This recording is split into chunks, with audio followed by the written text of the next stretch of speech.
Olivia Martinez rubbed her tired eyes and stared at the screen again. For 8 years she had watched this same monitor, looking for patterns in the noise from space. Most days were the same at the Deep Space Listening Station in New Mexico. She would come in, drink her coffee, check the systems, and wait.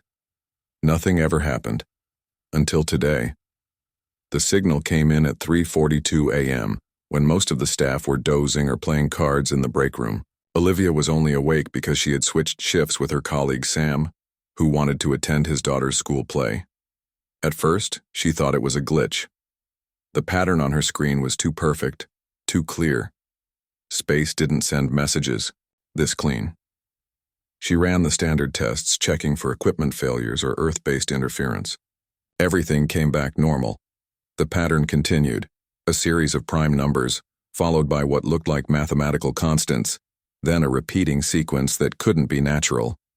Olivia's hand shook as she reached for the red phone that had never been used in the station's 15-year history. "This is Commander Martinez at Station 7, she said when someone finally answered. "I need to speak with Director Collins immediately. We have a confirmed non-terrestrial signal." 40 minutes later, the quiet station was filled with people. Scientists who had been sleeping in the dormitory rushed in wearing wrinkled clothes. Security personnel sealed all exits. And Director Paul Collins, who had flown in by helicopter from the main facility, stood behind Olivia watching the signal. "Continue its steady pulse. Play it," Collins ordered. Olivia pressed a button and the room filled with a sound unlike anything they had ever heard. Not quite music, not quite language, but definitely a message. "It's coming from Kepler 186, said Alan Murphy, the station's astronomer. He pointed to a star map on the wall. "About 40 light-years away, right in the habitable zone." Collins nodded slowly. "So whatever sent this, sent it 40 years ago," Alan finished. "Yes." The room fell silent as everyone processed what this meant. 40 years ago, something or someone had aimed a message directly at Earth. And now, that message had arrived. "There's more," Olivia said, her voice steady despite her racing heart. "The signal contains data packets. I've started running them through our translation software." "What kind of data?" Collins asked. Before Olivia could answer, her screen changed.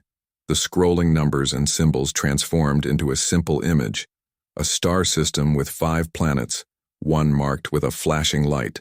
"Coordinates," whispered Alan. "They're showing us where they are." The image changed again. This time it showed what looked like a massive structure orbiting the marked planet. Then the structure began to break apart, piece by piece, as something approached it from the darkness of space. "Are we watching a recording of an attack?" asked Nancy Chen, the linguistics expert who had been called in from her vacation. The next image answered her question. The approaching object, a massive, dark mass that seemed to absorb light rather than reflect it, consumed the structure completely. Then the star map reappeared, with a line extending from the Kepler system toward Earth. "They're coming here next," Collins said, his face pale. "No," Olivia corrected him, pointing to a new symbol that had appeared. "I think it's a warning. Look, the timeline indicator shows this event happened 30 years ago. Whatever destroyed their world has been traveling since then." "Toward Earth?" Collins asked. Olivia shook her head. "Not directly, but the path crosses near our solar system, close enough that they felt we should know." The images continued, showing technical diagrams and what appeared to be scientific formulas. With each new screen, the room grew more tense. This wasn't just a hello from space. This was a desperate message left by a dying civilization. "They're showing us how to defend ourselves," Alan said, excitement rising in his voice as he recognized some of the physics principles. "This section here, it's describing a type of shield technology. And here, that looks like a weapon system." Collins turned to his assistant. "Get me the president now." Within 3 hours, the small station had become the center of the most important event in human history. Military officials arrived, more scientists, government representatives from around the world joined emergency video calls. Olivia worked, without rest, extracting more information from the signal. It seemed the aliens, The Luminari, according to one data packet, had been watching Earth for centuries. They had chosen humans specifically to receive their final message. But why us? Asked General Laura Hayes during the first international briefing. We're not the most advanced species they could have contacted. Nancy Chen, who had been analyzing the cultural symbols in the message, looked up from her tablet. I think I know why. There's a section here that shows they studied our history. They watched how humans respond to disasters, how we rush into burning buildings to save strangers, how we send aid to countries hit by earthquakes, how we risk our lives for others. She swiped through several images the aliens had included: firefighters carrying children from flames, doctors treating patients in war zones, ordinary people forming human chains during floods. They chose us because of how we help each other, Nancy said. They saw something in us that they needed, our capacity to care about the survival of others, even at risk to ourselves. As the sun rose over the New Mexico desert, Olivia stepped outside for the first time in 24 hours. The sky looked different now. Those distant points of light were no longer just stars. They were places where others had lived and died, where one civilization had seen humanity's compassion from across the galaxy and decided to trust us with their final message.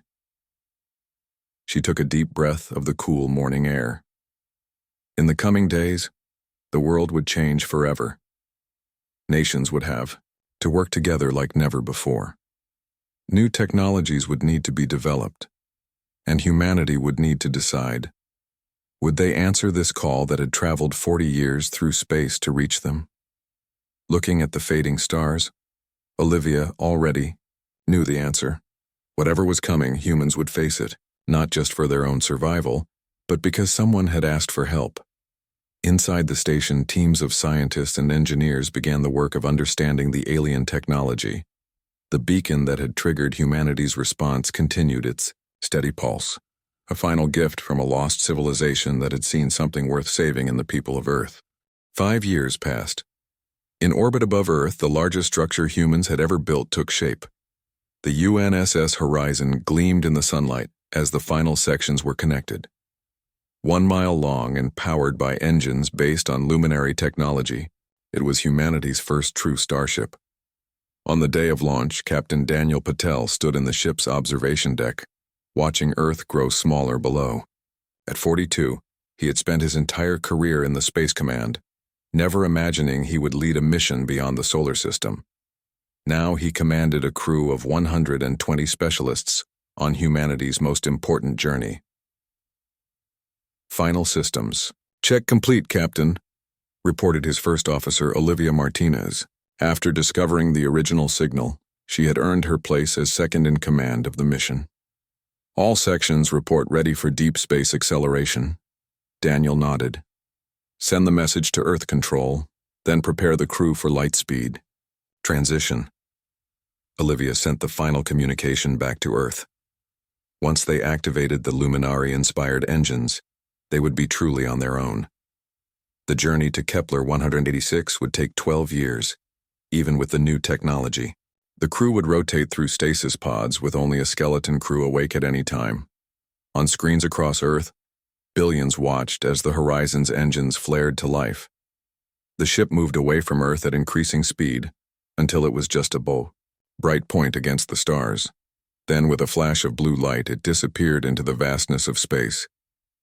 Inside the ship, Daniel addressed the assembled crew before they entered their stasis rotations. Today we begin a journey unlike any in human history. We travel to answer a call for help that crossed 40 light-years to reach us. We don't know what we'll find when we arrive. The Luminari who sent the message may all be gone.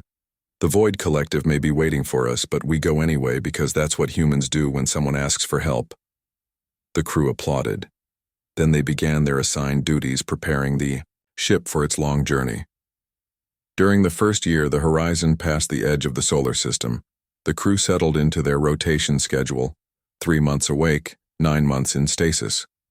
Those awake maintained the ship, conducted research, and continued studying the Luminari message for any information they might have missed. In the ship's science lab, Dr. Lisa Wong worked to improve their translation matrix for Luminari language. The signal had contained basic communication principles, but actual conversation would be much more complex if they found any survivors. "It's fascinating," she told Ryan Kelly, the ship's security chief, as they shared a meal in the small dining area. "Their language is built on mathematical relationships rather than sounds. They likely communicated through light patterns rather than speech." Ryan nodded, though his thoughts were more practical. "I'm more concerned about the Void Collective. The weapons we developed based on Luminari specs are untested against an actual enemy." "That's why we're bringing diplomats too," Lisa reminded him. "First contact doesn't have to mean first conflict." As the years passed, life aboard the Horizon fell into a rhythm. The ship systems, combining Earth technology with Luminari principles, performed better than expected. Crew members celebrated birthdays, formed relationships, and some even married during the journey. 2 children were born in space, the first humans who would never know life on Earth. Back home, the world continued preparing its defenses. The shield technology developed by Patrick Rodriguez had been expanded to cover major cities. Weapon platforms were positioned throughout the solar system.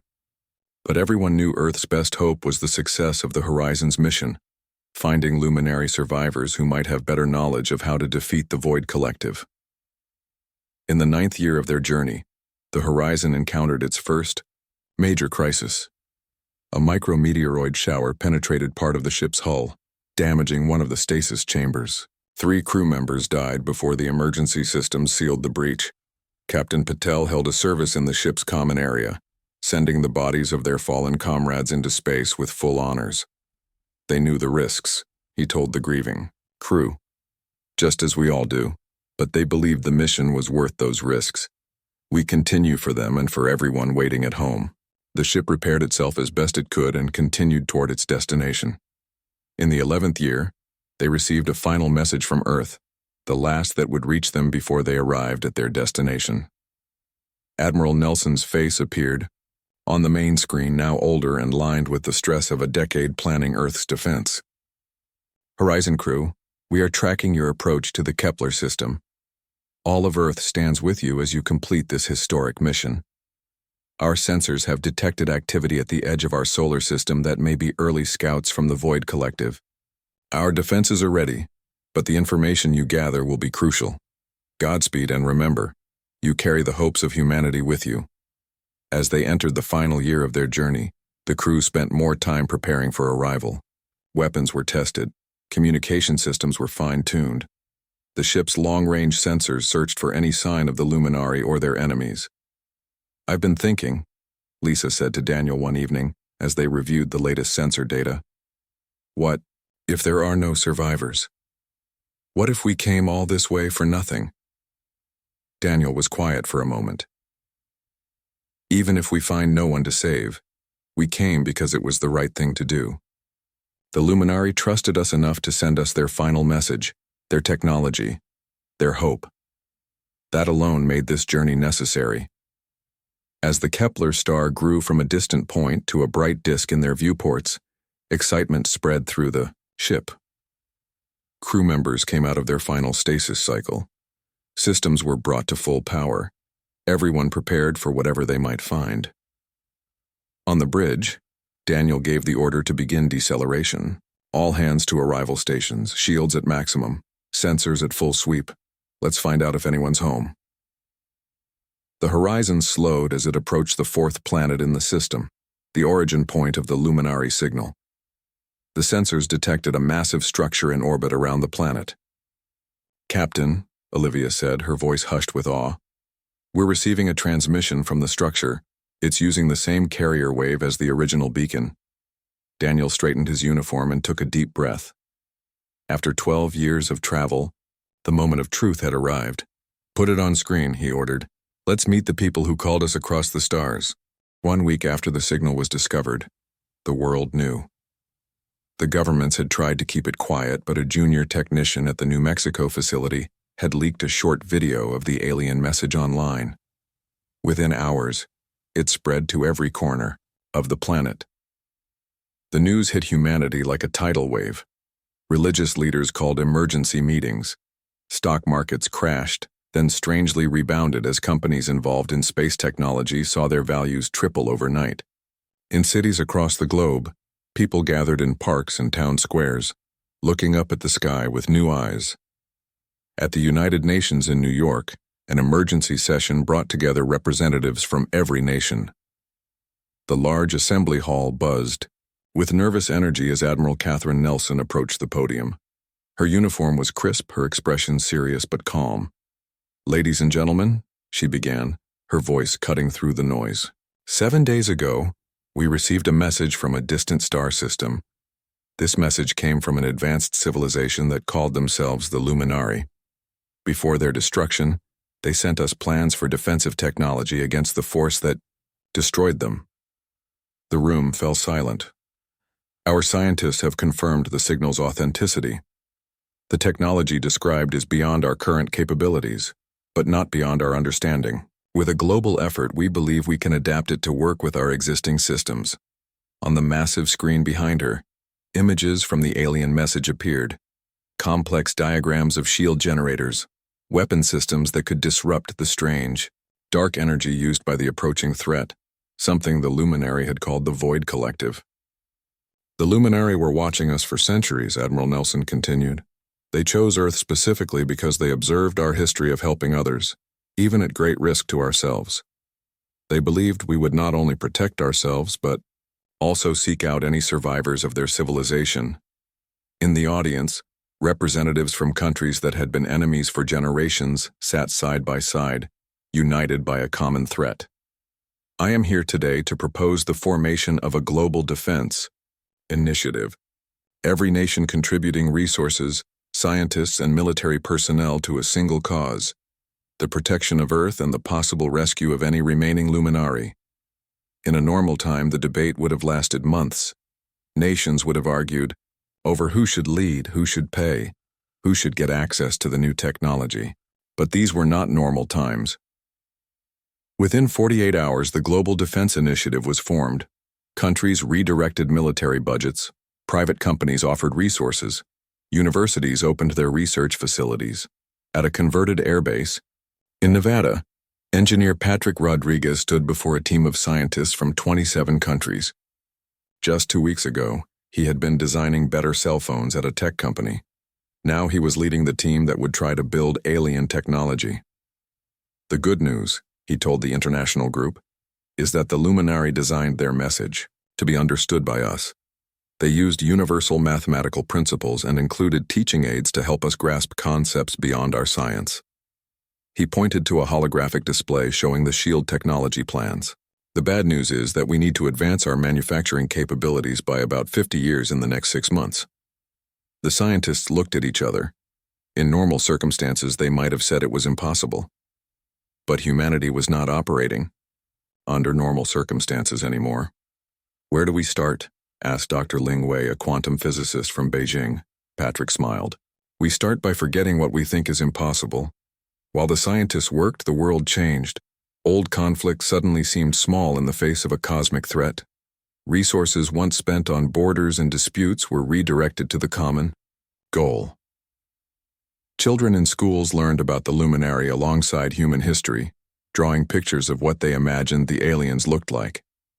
Not everyone reacted well to the news. Some religious groups declared it was the end times. Others formed cults that worshipped the Luminari. A few fringe groups insisted it was all a government hoax.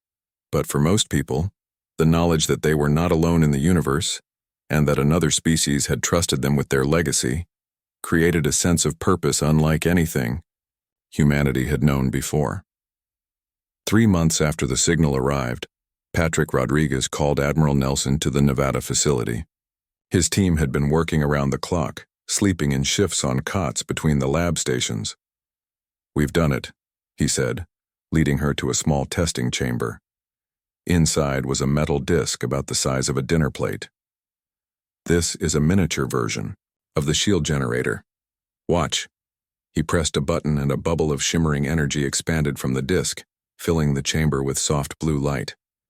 "It works on the same principle the Luminary described," Patrick explained. "It creates a field that disrupts the dark energy weapons used by the Void Collective. We've adapted it to our materials and power sources. Admiral Nelson reached toward the shield but stopped before touching it. And the weapon systems? Coming along, Patrick said. But there's something else you need to see. He led her to another room where Dr. Wei was studying more data from the Luminary message. We found additional information buried deeper in the signal, Dr. Wei explained. Star charts showing other systems where Luminary colonies might have survived. And this, she pointed to a series of complex equations, appears to be plans for an engine that could achieve a significant fraction of light speed. Admiral Nelson looked at the plans. You're saying we could build a ship that could reach these systems? Patrick nodded. It would take years, maybe decades to reach them. But yes, the Void Collective won't reach our solar system for almost a century according to the Luminary predictions, Dr. Wei added. We have time to build our defenses here. But any surviving Luminary colonies are in more immediate danger. Admiral Nelson thought about what this meant. Humanity had never ventured beyond its own solar system. Now they were contemplating sending a rescue mission across interstellar space. How soon could we build such a ship? She asked. Patrick and Dr. Wei exchanged glances. With global resources and using what we've learned from the Luminary technology, Patrick said, 5 years, maybe less. That evening, Admiral Nelson made her report to the Global Defense Council. Representatives from all nations listened as she outlined the progress and the new discovery. We face a choice, she concluded. We can focus solely on Earth's defense, or we can also attempt to reach out to any surviving Luminary. The second option will require even more resources and comes with no guarantee of success. The council chamber was quiet, as everyone considered the options. Then the representative from Kenya stood up. The Luminary chose us because they believed we would help others even at cost to ourselves, she said. If we ignore their survivors to focus only on our own safety, we prove their faith in us was misplaced.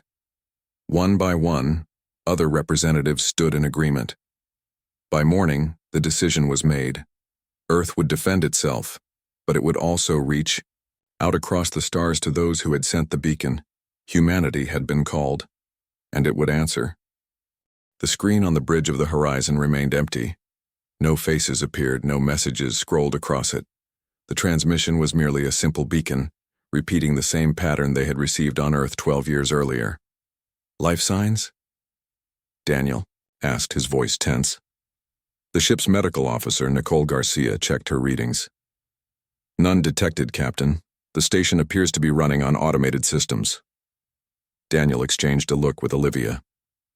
They had traveled 40 light years for this moment, and now it seemed no one was here to greet them. Prepare an away team, he ordered. Full environmental suits and weapons on standby. We don't know what we're walking into. 6 hours later, Daniel led a team of 12 specialists onto the Luminary station. They moved through silent corridors lit by a soft blue glow that seemed to come from the walls themselves. The architecture was unlike anything humans had designed, curved surfaces that flowed into each other with no sharp angles anywhere. It's beautiful, whispered Lisa Wong as she recorded everything with her datapad. Look at how the light responds to our presence. The walls did indeed seem to react to the humans, brightening slightly as they passed and dimming behind them. Stay focused, Ryan Kelly reminded them, his weapon held ready. We still don't know what happened here. The team made their way deeper into the station, following the signal to its source. They found no bodies, no signs of violence or struggle. It was as if the Luminary had simply left, taking everything personal with them. In what appeared to be the central control room, Lisa discovered a data terminal. The interface responded to her touch, lighting up with symbols similar to those in the original message. I think I can access their records, she said excitedly. The translation matrix we developed is working. The others gathered around as images began to appear on the large curved screen that dominated the room. They showed the history of the Luminary, a species that had evolved on a world orbiting Kepler 186f. They had developed space travel thousands of years ago and spread throughout their system, building stations like the one the humans now stood in. Then came images of the Void Collective, a dark, shapeless mass that consumed energy and matter alike. The Luminari had first encountered them 200 years earlier, when the collective had destroyed one of their outer colonies. They're not a species like we understood it, Lisa explained as she read the data. They're more like a force of nature, a hive mind composed of quantum particles that feed on energy. They don't communicate or negotiate, they just consume. The screen showed the Luminari attempts to fight back. Their weapons were ineffective against an enemy that existed partly outside normal spacetime. Colony after colony fell as the void collective spread through the sector. Wait, Daniel said, pointing to a new set of images that appeared. What's that? The screen showed the Luminari observing various planets with developing civilizations. Earth was prominently featured, with images dating back thousands of years. Ancient Egypt, Rome, medieval Europe, all the way to modern times. They were studying us, Lisa said in wonder. All this time they were watching us grow. But why? Asked Nicole. The answer came in the next set of data. The Luminari had been searching for allies against the Void Collective. They had analyzed dozens of species, looking for specific traits that might help them survive. According to this, Lisa said, her voice filled with amazement, they chose humans because we showed an unusual trait they called protective empathy. They observed how we would risk our lives to save not just our own kind, but other species, even our planet itself. Ryan frowned. But they must have seen our wars too, our destruction. They did, Lisa confirmed. But they also saw how we always came back from the brink, how we always found a way to help each other after disasters, how individuals would sacrifice themselves for strangers. The final data entries explained the rest. As the Void Collective approached their home system, the Luminari made a desperate decision. They would evacuate their remaining population to hidden outposts in distant systems. Meanwhile, they would send their knowledge and technology to Earth, hoping humans might succeed where they had failed. The last entry was made 50 years ago, Lisa said. Right before they sent the message to Earth, they activated the automated beacon, loaded their people onto ships, and scattered to these coordinates. She displayed a star chart showing a dozen points of light, possible locations where Luminari survivors might have fled. So they're not here, Daniel said, disappointment clear in his voice. We came all this way. But they left us everything, Olivia interrupted. Their entire scientific database, weapons designs, shield technology far beyond what we've developed, and coordinates to find them. Daniel nodded slowly, beginning to understand. This wasn't just a call for help. It was a trust fall. They trusted that someday humans would arrive here, find this information, and continue the fight. The team spent the next week downloading the Luminari database into the Horizon's computers. They found detailed scans of the Void Collective, information about their weaknesses and technologies the Luminari had only begun to develop when they were forced to flee. On their final day on the station, Daniel stood in the control room with Lisa and Olivia. What do we do now? Olivia asked. Return to Earth with this information, or try to find the Luminari survivors. Daniel looked at the star chart still displayed on the screen. Some of the marked systems were over 30 light-years away. Searching for the survivors would mean another decade or more away from Earth. The Void Collective won't reach our solar system for nearly a century, Lisa pointed out. We have time to get this information home. But any surviving Luminari could be in immediate danger. Daniel's hand moved to the small metal Earth insignia on his uniform. 12 years ago, humanity had made a choice to answer a call from across the stars. That choice had defined them. We were sent to find the people who called for help, he said finally. We haven't completed that mission yet. That evening, he addressed the entire crew, explaining what they had found and the choice they now faced. I won't order anyone to continue beyond our original mission, he concluded. Each of you has the right to return home. We can prepare a portion of the ship to return to Earth with the data we've collected while the rest of us search for survivors. The crew was silent for a long moment. Then Nicole Garcia stood up. I have a 5-year-old daughter I've never met, she said, but she'll grow up in a world that's safer because of what we do here. I'm continuing the mission. One by one, others stood. In the end, all but 3 crew members chose to continue the search for the Luminari. As they prepared to leave the station, Daniel recorded a message to be sent back to Earth along with the Luminary database. We came in answer to a call. We found the knowledge we sought, but not the people who sent it. Now we go to find them, because that's what humans do.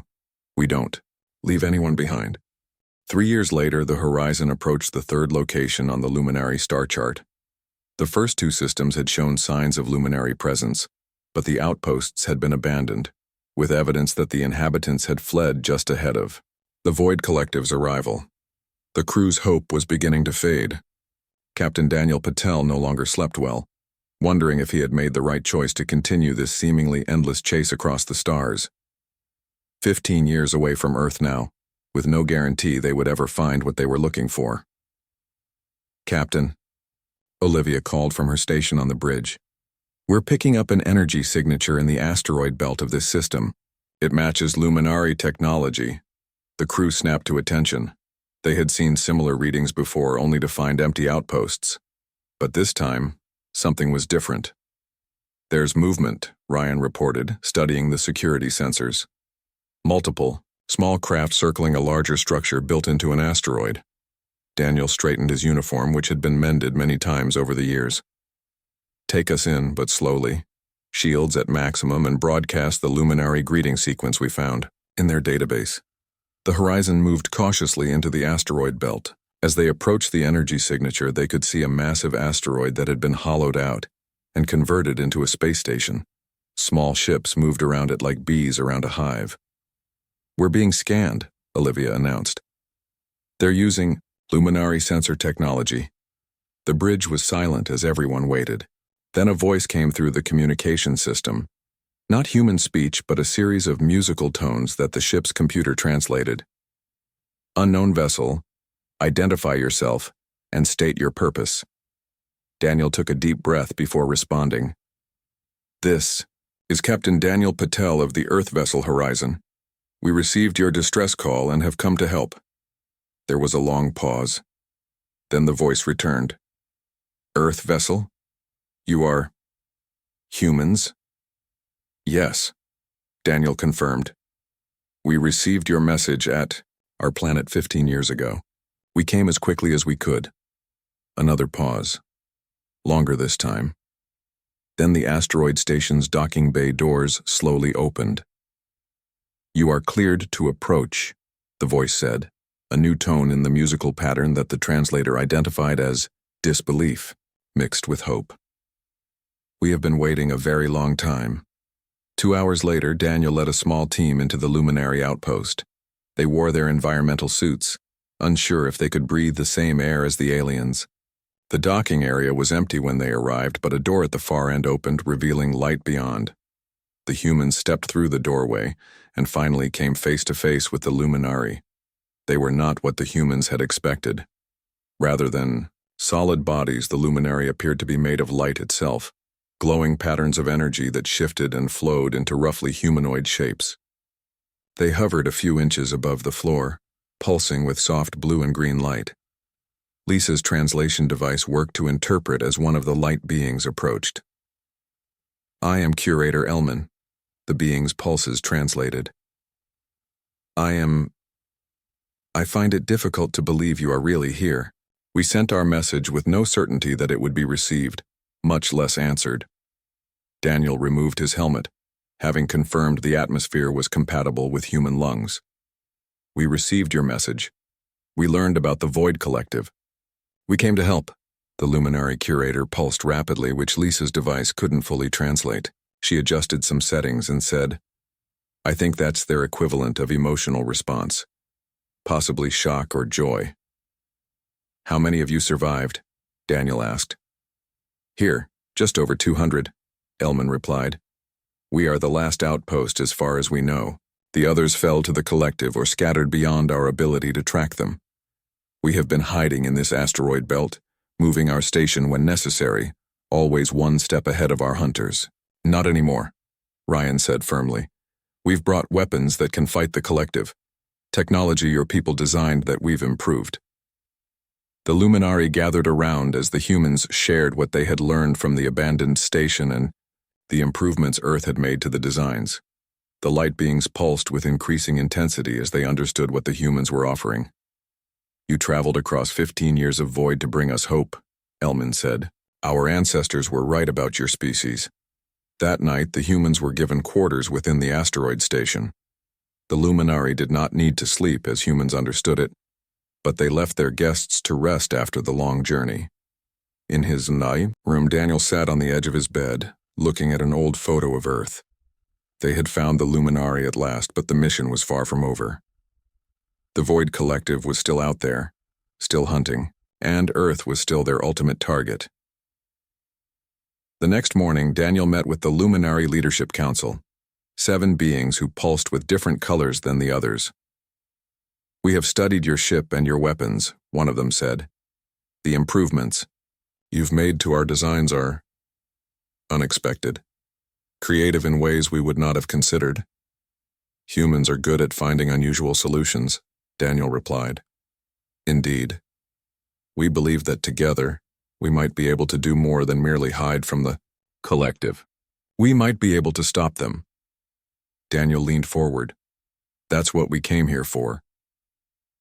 Over the next month, humans and Luminari worked side by side. The light beings shared their advanced understanding of physics, while the humans contributed their unique approach to problem solving. Together, they developed something neither species could have created alone, a weapon that could disrupt the Void Collective at its quantum level. "It will not destroy them entirely," Elman explained as they prepared the prototype. "But it will force them to retreat to their home dimension and seal the pathways they use to enter our space." "How soon can we deploy it?" Daniel asked. "We have detected collective activity 3 systems away. They will be here within 6 months. We must be ready before then." As the deadline approached, the humans sent a message back to Earth, explaining what they had found and the plan they had developed. It would take years for the message to arrive, but they wanted their home to know they had succeeded in their mission. On the day the Void Collective entered the system, the combined Luminari-human fleet waited. The Horizon had been retrofitted, with the new weapons as had the Luminari ships. Daniel stood on his bridge, older now and wiser than when he had left Earth. "All ships report ready, Captain," Olivia said, her hair now streaked with gray. Daniel nodded. "The Luminari chose us because they saw something in humanity they needed, our willingness to help others even at risk to ourselves. Today we prove they were right." The sensors showed the darkness of the Void Collective approaching, a shadow moving between the stars. "All ships," Daniel ordered. "Engage." As the battle began, he thought about the beacon that had traveled 40 light-years to reach Earth. A cry for help from one species to another. A message of trust and hope that humanity had answered in the most powerful way possible, by coming.